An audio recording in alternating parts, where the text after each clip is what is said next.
I really do believe people will have more gratefulness and appreciation. If you don't have your health, it doesn't matter what else is going on in your world. I think time is our most valuable non-renewable resource. And it wasn't until I realized everyone has the chance to be a hero on a daily basis.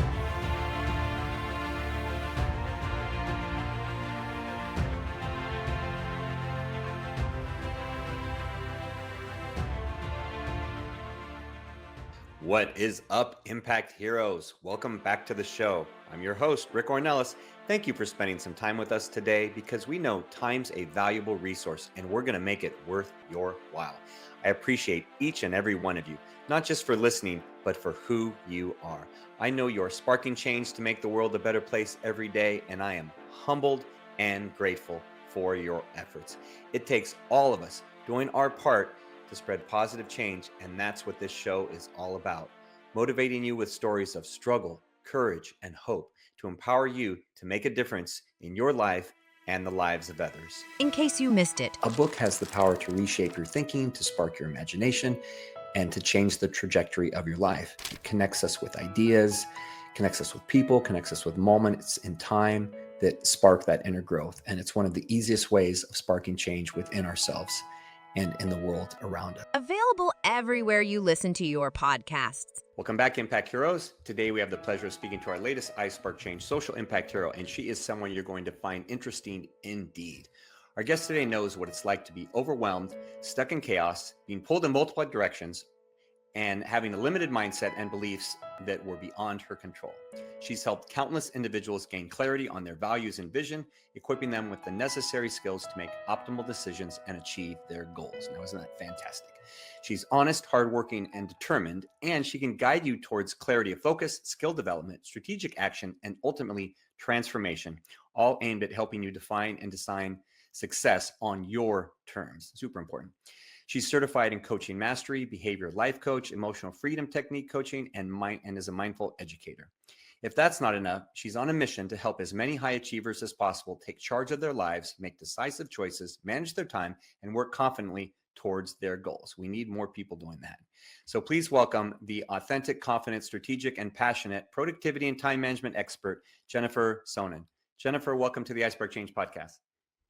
Oh, well, thank you for that beautiful introduction, Rick. Thank you. I'm excited to be here. Well, you're so welcome. It is your story. So I'm just sharing it with others in the goal of helping more people become aware of how you are spreading positive change and impacting others in a positive way.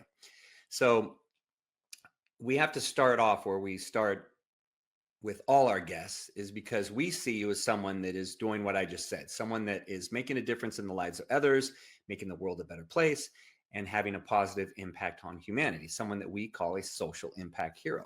So the question I have for you, Jennifer, is, do you consider yourself a hero? Yeah, and as I listened to your podcast, this came up, and like I could repeatedly, I'm like, how am I going to answer? And it made me really think. And I listen to podcasts typically when I'm doing my cardio, and I'm like, wow, yeah, like I just usually have thought of heroes being outside of something that not me. And then I realized, like, you know what? Yeah, like I just think that I lead by example, and that's what I'm trying to do and help people find more peace and joy in every moment. And that's for myself too. So yeah, I'm trying my best. And especially, like, I mean, I love teaching as well. And I've taught for so many years that I think would classify. So when I first heard it on your podcast, as I was like, no way. But now I'm kind of like leaning towards, yeah, I guess, yeah, like I am. And especially when people, as you read the intro, I really was like, yeah, it helps me to take stock. So I'm going to lean towards yes. Well, fantastic, because sometimes I think, okay, I have to get this person convinced by the end of the show. So I love that you did your homework, so to speak, and that you put in the reflection in how you are impacting others and what that really means.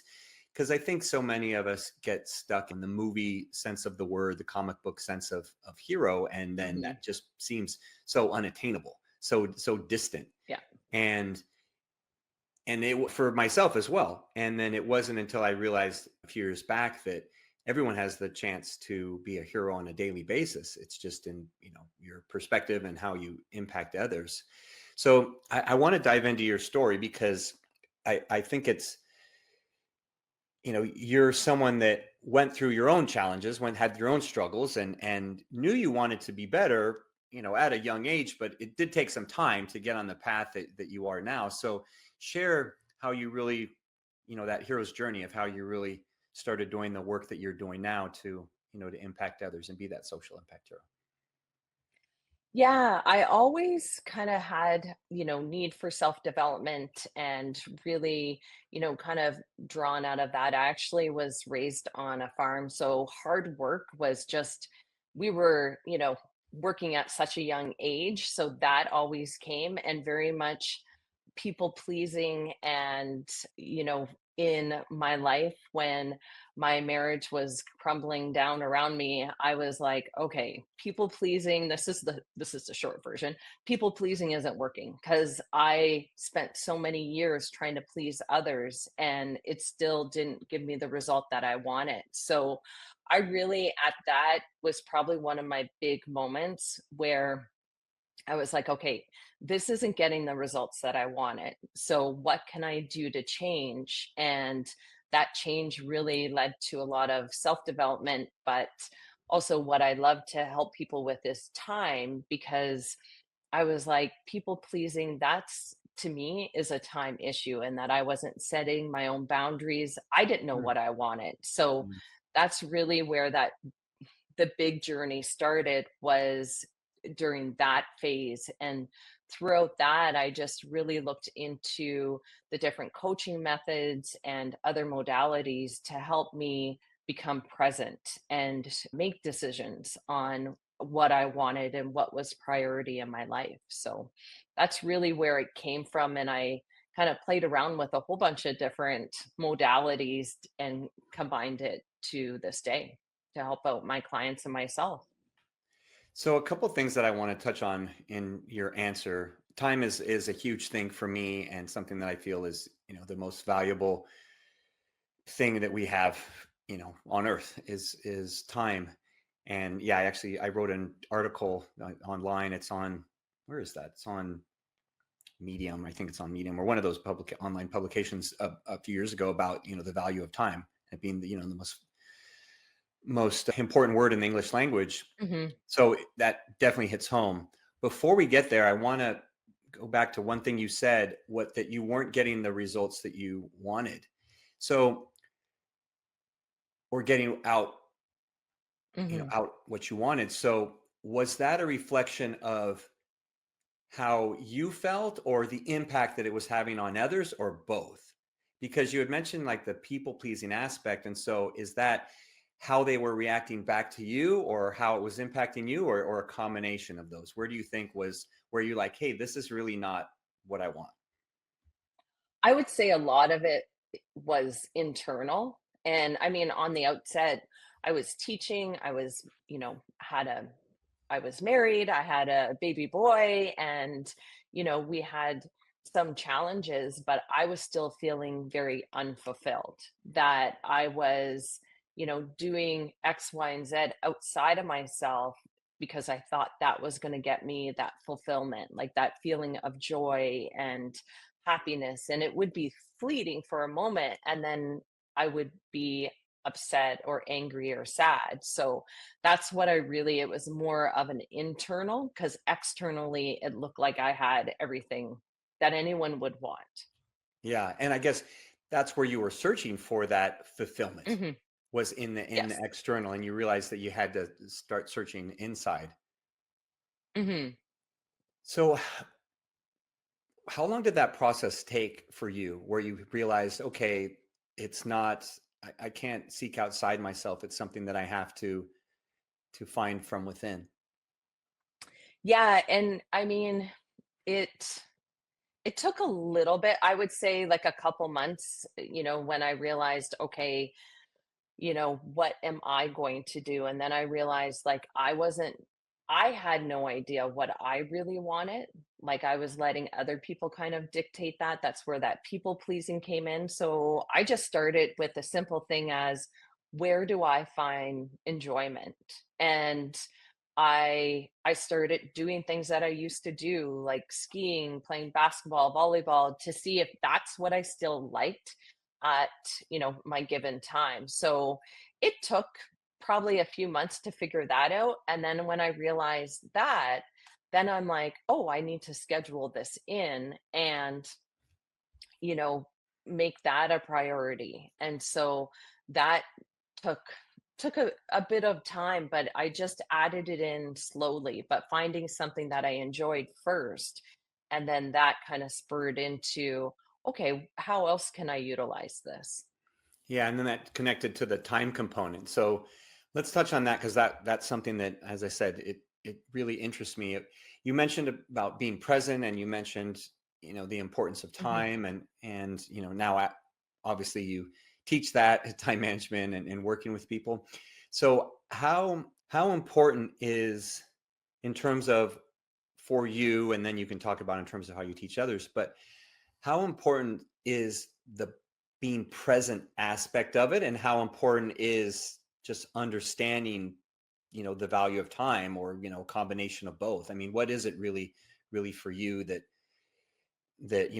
you've decided to make time a big focus for yourself, and how you're going to impact others? Yeah, I great question. I think time is our most valuable non-renewable resource. It is the one thing we can't, I can't go back in time, I can't go forward in time. So being really present with that, and for me that is like being able to plan properly. And so, when I tell people I do time management coaching, they think that I'm going to lay more on them or say, like, you got to do more to be more productive. And that's not my philosophy at all. I try and really, because what I discovered for myself is like, when is the best time to do a specific task? So I combine energy management with time management and really try and match up those tasks so that I am more present. And I'm a big believer in identifying like peak performance. And then those are the couple hours that I really get into that higher order thinking, and I blocked that time out. And for me, that's what works. And for like so many other people, when I share that with them, and instead of thinking I've got to get this task done, I go, okay, well, I'm going to do this task during this block. And if I don't get it all done, then I'll wait until I know when I have my other peak performance time later on in the week or the next day versus trying to push through. Yeah, gotcha. So are you someone that you mentioned time blocking? So are you someone that Mhm. practices, like, Pomodoro blocks, or where you have someone work for a focused period of time? Or what is kind of the sweet spot for you? Is it shorter ones, longer ones? How does it really work for you? Well, peak performance is for me is about an hour and a half to 2 hours. And so I have that usually blocked out about 4 times a week where I know I'm doing those tasks that are going to move me towards my goal. And then I have other times during the day blocked out for collaboration and meetings. Like I know when my best meeting time is, or if I'm collaborating with another coach, like if I have the ability to dictate when we should meet, I'm going to say, "Hey, let's meet during my collaboration time," and then it's a better productivity. So that's what I'm saying is that I tend to, lower tasks are during when I have lower energy. So that's how Gotcha. I block out my days versus like not necessarily the Pomodoro, because that might work in your peak performance time. Hmm. But if you know you're at a low energy, and I have an energy tracker, that if you know you're in a low energy, I don't believe it doesn't matter if you use any strategy, right? You have to be aware that that's going to take you longer than if you're capitalizing on that peak performance time. Yeah, gotcha. So Does I'm that make curious. sense? Yeah, it Yeah. does. It does make sense. So I'm curious with scheduling confines of the show, if it how did we fall? Where did we fall within did we fall within the collaboration period or Yeah, I'm about, you know what? I usually hit like a low earlier in the afternoon. So, because I knew that this was happening, at the time, I actually, before this, like I did handstands because I find, or I'll do jumping jacks, or I'll oh do wow. like to bring that blood flow up. Yeah.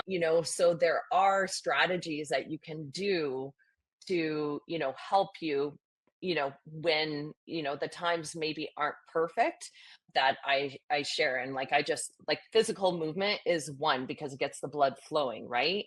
Mhm. And I just, yeah, I take a few minutes and I do that. And people laugh at me, but I'm like, it works, right? So Yeah, that's your recharging that battery. Well, yeah, that's great. Thank you for answering. Thank you for answering honestly. So let's go back to the presence because that's something that I realized and struggled with myself when I was. So I have three daughters, and they're all grown now and out of the house, and I realized years back that I was after a major car accident that when I was a young father, I only had two at the time, and they were both very little. That I was still very selfish, that I was still spending a lot of time on, things for me. I would go and I would, you mentioned basketball. I would, played a lot of basketball. I exercised, I did a lot of sports and everything outside the house and just things that didn't involve my kids and was spending a lot of alone me time, right? Was taking a lot of time for myself. And then I realized, I wasn't being when I was with my kids, I wasn't really present with them. And I had an awakening of sorts after a major car accident that I needed to be present with them and I needed to make the time a lot more valuable. And again, that it is, the most mhm. valuable resource, non-renewable, as you say.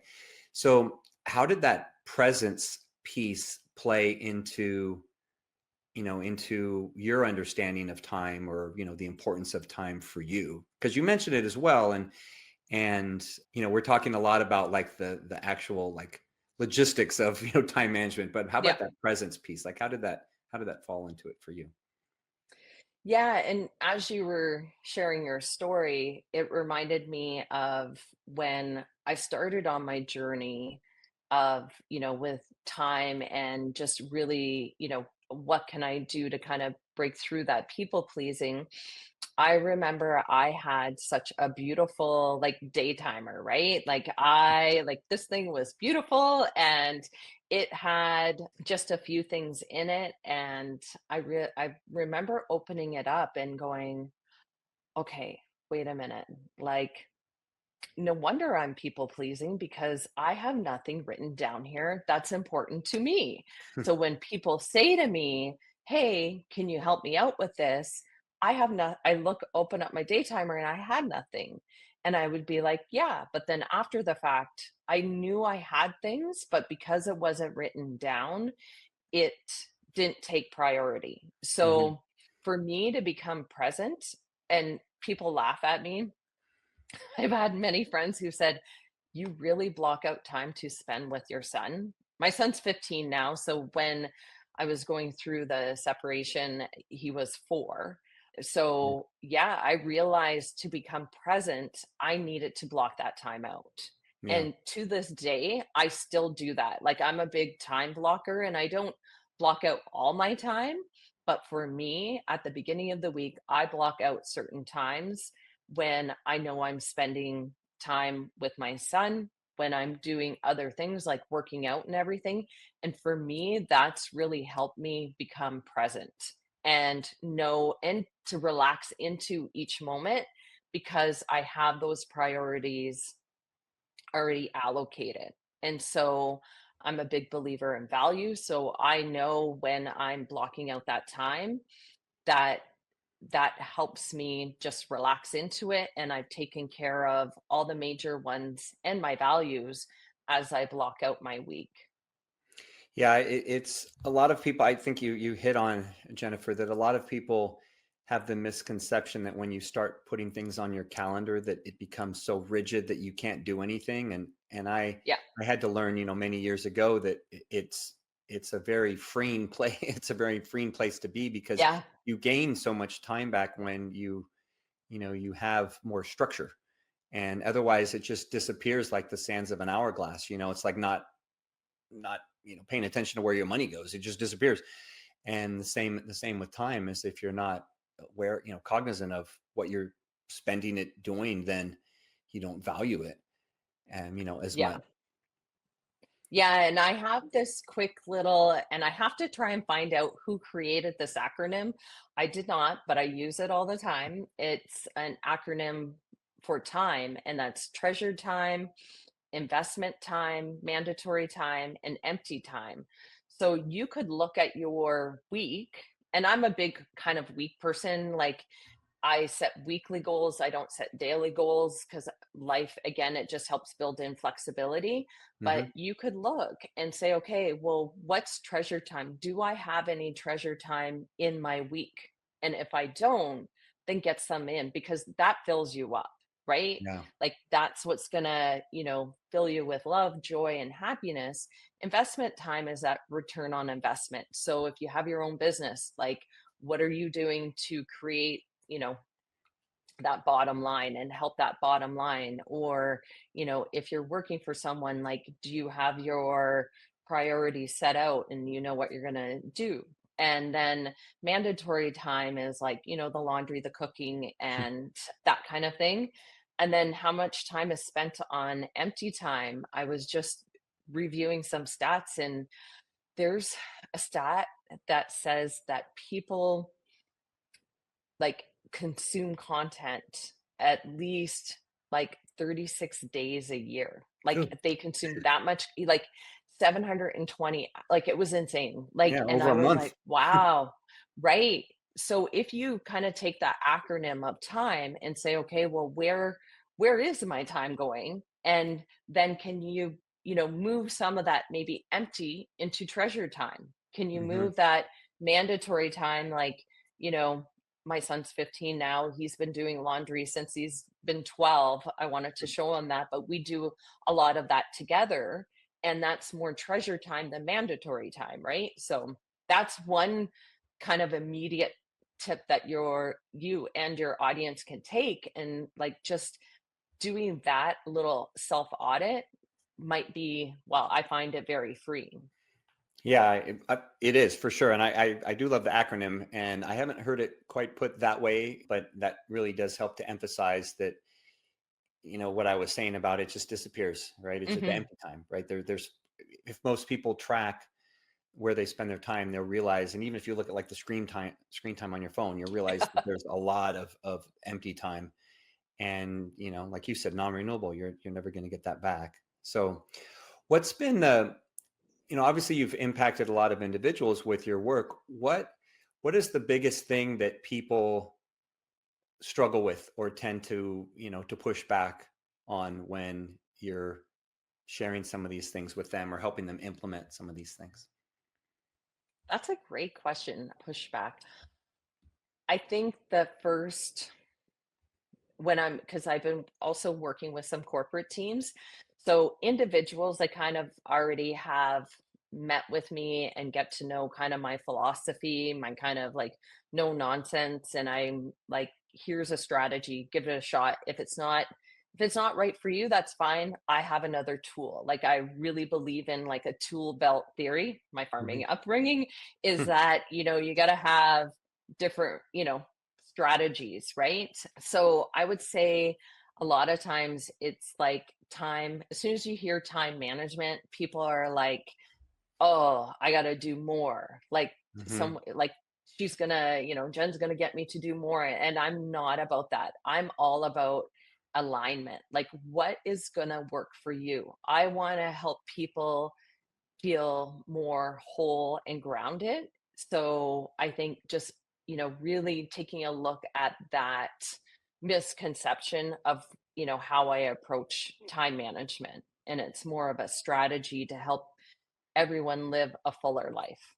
Yeah, and that's a great approach because then you don't get as much pushback once they realize Yeah. that, when they realize that it is for that, for their benefit. So, okay, fantastic. Yeah, and a little bit is like mindset, right? Just I'm prepping for a new workshop and, I'm going to start out and be like, "All right, so everyone does manage their time. It's just whether you're judging it if you do it well or you don't do it well. Is there room for improvement?" And, that mindset, do you believe that there's a better way to manage the time, right? Yeah, for sure, for sure. Well, one thing we talk about on this show are how what you do impacts others. So we refer to those as spark moments, and these are those moments in life where our actions have a ripple effect that goes far and beyond the initial act. So, you don't always see it. Maybe it's something that you do, or that some way that someone else has impacted you.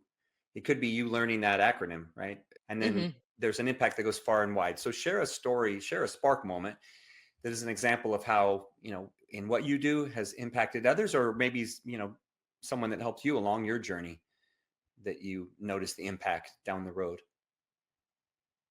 Yeah, I actually was just looking at this a former client's socials and I had run into her, but she was, she's a professional, she's managing an office and running an office. And when she came to me, her one big area of concern was that she, work all day, go home, feed her son, and then put him to bed, and then open up the laptop again and work into the evening. Mhm. And she really enjoyed her job, but she's like, there has to be something more. Yeah. So, with us working together for a few months, and even after a couple weeks, I had asked her, I said, "So, like, what are you doing in the evenings now?" And she's like, "Oh my gosh, I just realized I have not even felt the need to open up my computer and I'm going for walks," because one of the things I prioritize is a wellness goal as along with whatever goal you want to do. I've just Yeah. seen too many times that if you don't have your health, it doesn't matter what else is going on in your world, you're not going to be able to enjoy it. And so I'm a big, strong advocate, and you don't have to be the buffest person. It's not about that. It's what are you doing to make sure that you can enjoy your way onto the goal that you want to go get. And she's like, I'm going for walks. I'm, making plans with friends. And that was, and I can even see it now, we work together in the summer, and now even her posting what she's doing. And to me, that's amazing because I'm so happy for her and I can see her life is fuller. Yeah, and that ripple effect will continue on for her, and her little one and Hmm. everything. So thank you for sharing that. So before we get to our final question here, how can our audience connect with you and learn more about your work and find out about, your workshops and anything's upcoming? Yeah, for sure. So Instagram is Jennifer underscore Sonan, and same with Facebook and LinkedIn. And I have my website, which is sonanstrategies.com. And on there, I have a free energy tracker so that people can go on and track their energy, as well as I have a free, time savvy quiz to help everyone out. And I do monthly blogs on there as well. Oh, fantastic. Well, we will make sure those are in the show notes. I did see that energy tracker and I was like, oh, I need to check that out and see Yeah.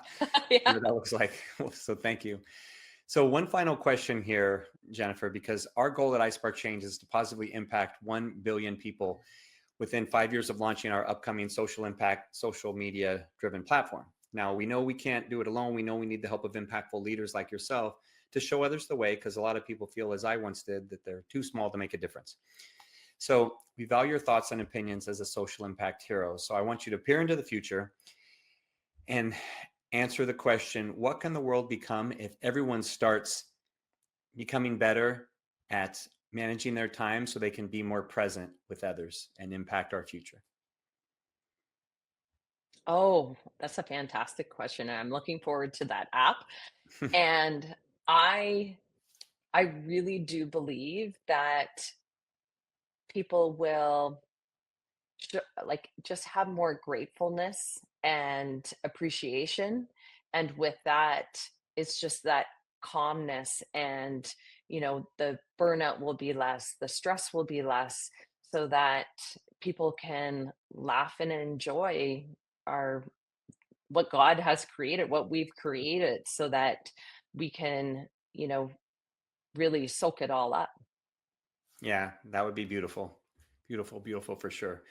Well, thank you for taking time to share your heart and wisdom with our audience today, Jennifer. You came in and you over delivered as I expected you would.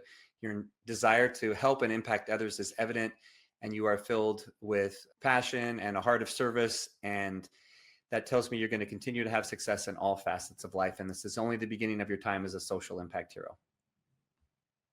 Thank you, Rick.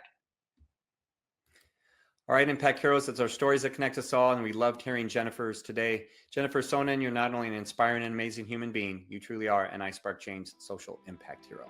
We'll see you all next time. Do you want Rick to speak at your event? Here's what others have to say.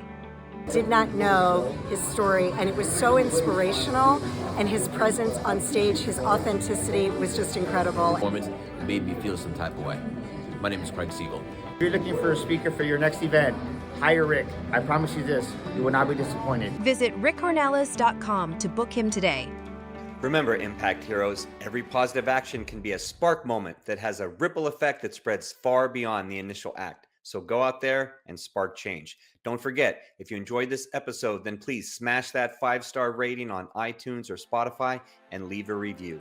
We value your comments and we want to hear from you in the community. Thank you for listening. God bless you, and we'll see you next week on the iSpark Change podcast.